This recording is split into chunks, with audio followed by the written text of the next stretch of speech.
So we'll see.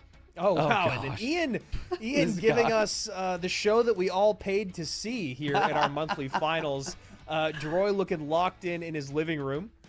And Ian just probably, you know, it's early here stateside. I mean, they're obviously both in the States here. Probably looking like they're more so on the center of the country or on the East Coast with where that sun's at.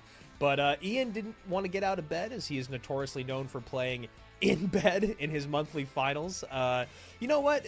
That's the thing. We've talked about it year in, year out. You got to be comfortable, man. And if you play Clash Royale in bed a lot, then why not do it at your monthly final? You know, as they say, practice like you play. As we get into our game number 1 here, Ian bottom of the screen, DROY at the top. Ian had a strong group that he had to play through, where he was able to beat Morton, Dominic, Kimchi, and Rockin. And DROY on the other side of it, his group maybe a little bit less stacked. But he still had EGW, Tanjiro, and Pedro, where he got, excuse me, that was last month, where he was just barely missed our monthly finals. As you can see, EGW and Tanjiro and Pedro, 2 or 3 players that are very, very good. 2 of them showing up in our monthly final. And as I mentioned before, Ian going 7-0 this month in his group stage. Yeah, you can see DROY a little bit, shaking his head a little bit. He knows that he mistimed that hard grinder by just seconds. It's honestly one of the things that I really struggle with as well, is just, man, how do you get the perfect timing on that magic archer to make sure that you're able to distract it, but also it doesn't lock in your tower. And it's going to cost him a little bit of damage. But the thing that I do like about DROY is, like, you know, he has the little head shake, and he's like, I realize I made a mistake. I'm not going to commit more elixir to this magic archer. I'm going to take that damage, and I'm going to continue to play my game. But now it's definitely up to DROY in this scenario to make some sort of play to get some damage through, and here he's going for it. Going in with a pretty big push here, as that hog rider should get 2 shots on tower, and it does. Golden Knight stopped at the bridge, and DROY pretty happy about that interaction as he evens things up, 23-37 to 23-64. And Ian, a guy that has never shied away from emotes, also from calling good game very, very early on. It's kind of like his lock-in power when he calls good game. It's not necessary BM, and it's not necessarily saying that he thinks he's going to lose, but he does call good game and then win quite a bit. So do not be fooled if you are new to watching Ian. Yeah, true. Miner comes through. Magic Archer actually locks on tower instead of the Skelly drags, and so much damage with the poison coming through to get some more chip. And the Evo Mega Knight opposite lane from DROY, maybe trying to get some sort of dual lane pressure going. And Ian responds with an Evo Mega Knight in kind. Maybe a little bit of nerves here from DROY, Juicy, just missing a couple interactions early on against that Magic Archer. Definitely. Tesla going to drop down from Ian, just setting up this defense. Even a Miner coming through to try and deal with the Mother Witch. And then an Earthquake from DROY, seeing his last card. Golden Knights dashing around, and the Mega Knights continue to battle out on the left side, pretty much fully canceling out. The dust kind of settles here, and it looks like DROY's actually up some solid elixir. He's going to reset with another Mega Knight in the back right away. And Ian does the exact same here, recognizing that he has quite a good lead on that right side. Happy to move the conversation to the left-hand side just to play some good defense, which is really the smartest thing to do here. He knows he can get a Miner on tower. He knows he can get a poison on tower, so happy to just play wherever DROY is asking him to. And assuming he's going to do the exact same thing here on the right side as a Miner comes out, hog behind, and an Evo Tesla. Yeah, I really like that Miner placement that Ian used there.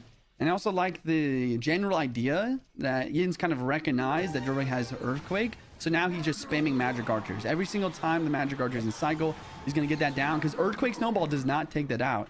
So Ian's recognizing some great things here, but DROY does continue to get some damage through. I'd be interested to see if some more miners start coming out from from Ian to try to get some chip damage in. And a nice hero Magic Archer ability there to get another shot on tower. Probably not going to be thirsting for much elixir, as we're deep into double here, as a Mega Knight and a Mega Knight duke it out on the left-hand side, but no connection. And that's a great call that you make about the Magic Archer. The amount of times that I have lost a game and then been like, man, if I would have just played more Firecrackers or Magic Archers, recognizing the spell power from your opponent, I should have had like 6 of them on the board. But instead, I was just not thinking about the macro conversation there. And Ian recognizing that early, being able to stack these magic archers. Hog Rider does not get a hit, but damage getting a lot closer here in the final 40 seconds. 1524, the strongest tower on the board, to 1190, the weakest tower on the board for DROY. Man, this is so fascinating how the Mega Knights keep dropping left side, and DROY just basically wants to keep kiting or forcing on the Mega Knight left side to try and get the hog through.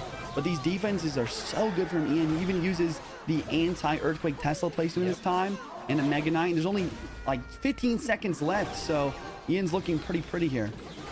And does not get the Magic Archer lineup at the top of the bridge here. Mega Knight leaps on top of tower, and Ian takes game number 1. And yeah, Juicy, a lot of really interesting macro decisions made here by Ian throughout the game, recognizing he's up early on, happy to play defense on the left-hand side. Yeah. As you called out, Mega Knight's being just kind of used as, are you going to make a mistake in the left-hand lane? As we both know, this game is going to be won on the right-hand side of the board. So level, sometimes it's a really dangerous thing to do because it allows for very, very few mistakes, if any mistakes. But as we saw in that first game, Ian just playing completely lights out. The last piece of that conversation as we hop into game number 2 is the nerves. It did feel like DROY had some nerves at the beginning of that game that allowed the Magic Archer to give Ian such a big lead, which then, as you mentioned, Juicy, it allows him to play his minor, which is the win condition, defensively more freely because he already got so much damage early on from his secondary win condition. Man, I just loved how you broke that down. That's so true. But yeah, hopping in this next game, we'll see if DROY is able to shake off some of these nerves. Looks like he's got the Evo Furnace and a Hero Bowler with a Knight, so makes me think most likely Graveyard. And then Ian, on the other hand, going with this very popular and consistent Royal Hogs deck. And Ian's so good at these decks. Hog and Royal Hogs, both of those decks, he's able to play really well. So I like this idea from Ian just to go to Comfort and try to break through to win this best of 3. This is usually a deck that has lightning in it, if I'm not mistaken. So we'll see, you know, if that's the case with Ian, and probably going to be happy to have that to deal with, you know, Evo Furnaces or Bowler Furnace Knights at the bridge, maybe to clear Teslas if he wants to get hyper aggressive. But Ian actually known as an aggressive player, I think, as we even saw him talking about in his interviews. But as we saw in game number 1, a guy that does not shy away from playing defense, especially once he gets damage lead in. So lightning does come down on that left-hand side, clear the path, to take that furnace off the board. And, you know, last month, a lot of players, you know, people love to be, they have the memory of a goldfish when it talks about the competitive scene, or in terms of the competitive scene. A lot of people wondering, oh, is Ian washed? He didn't make it last month. Oh, he had such a good 2025 World Finals. Now he's not here in our first monthly final. Well, Ian did go, as I mentioned, 7-0 in our group stage this month, one of 3 players to do it. But in his last month, he was 3rd in his group, behind Mo and Clown, or Kickash. Furkin and Adnan were also in his group. So when you talk about 5 players to deal with in your group stage, that is a very, very stacked lineup. And that explains a little bit why Ian may have missed our monthly final, as he takes a lead here with that Fire Spirit hopping on tower. Great pressure there with that 1 elixir card. Or is he going to drop down from DROY? Can up high from Ian. Just trying to basically prevent anything from crossing the bridge. That's what's really important when you're playing against Graveyard, because if they can't get a Knight or a Bowler to cross that bridge, it's going to be a lot easier for your tower to help defend those Graveyard skeletons. And Ian just continuing to lightning out these furnaces, get extra damage. It's a -2 elixir trade. Before the damage, it's not so bad of a play, especially when your defense is as locked down as Ian's is right now.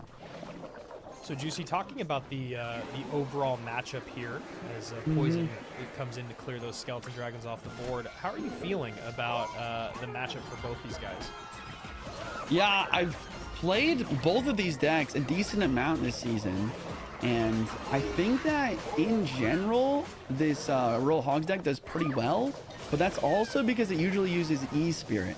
I think that there's going to be a chance for DROY to get maybe a couple more skeleton connections than he might originally get, especially with the Boulder on defense for the Piggies. So honestly, I think it's pretty 50-50. Really depends on, it's really about who's going to play better, I would say. But I think that if it were me, I would be more comfortable playing the Graveyard side here. as that graveyard deck does get a nice shot on tower from Bowler. That is going to be easy cannon fodder for a lightning to come down. Man. From Ian. 60 seconds remaining here. DROY has not yet played his win condition. Wow, nice Tesla placement. Pulls all the pigs. Bowler's going to do a decent job, but these piggies are making the tower. And man, Ian just continues to use these skeleton dragons up high. And once again, look at this block of the bridge. DROY, you said it, he hasn't played his win condition yet, but it's for a reason. Ian's playing this so well to use the skeleton dragons and the lightning. Because like, if you lightning the furnace every time, and the skeleton drags are always placed up high as he continues to do, and the berserkers being used to block the knight at the bridge, how is this graveyard going to get a tank? And there's only 20 seconds left. We see one more graveyard, and it's starting to get a little bit close, but I think that Ian's just in a commanding lead here. Yeah, it's so... excuse me, it's so interesting when you talk about matchup. We've talked about this for years. As this graveyard does come in and get some decent damage, but you know Ian has got a locked down defense. He knows he doesn't even need to use the lightning.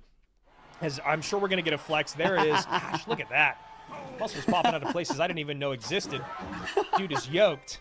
What I was going to say, though, is when you talk about matchup, in the matchup conversation, you know, Royale API, Stats Royale, two sites that are great to look at that conversation maybe after. And there's the flex, of course, there as well. The boys flexing just all over the place with a nice 2-0 sweep. He has earned it.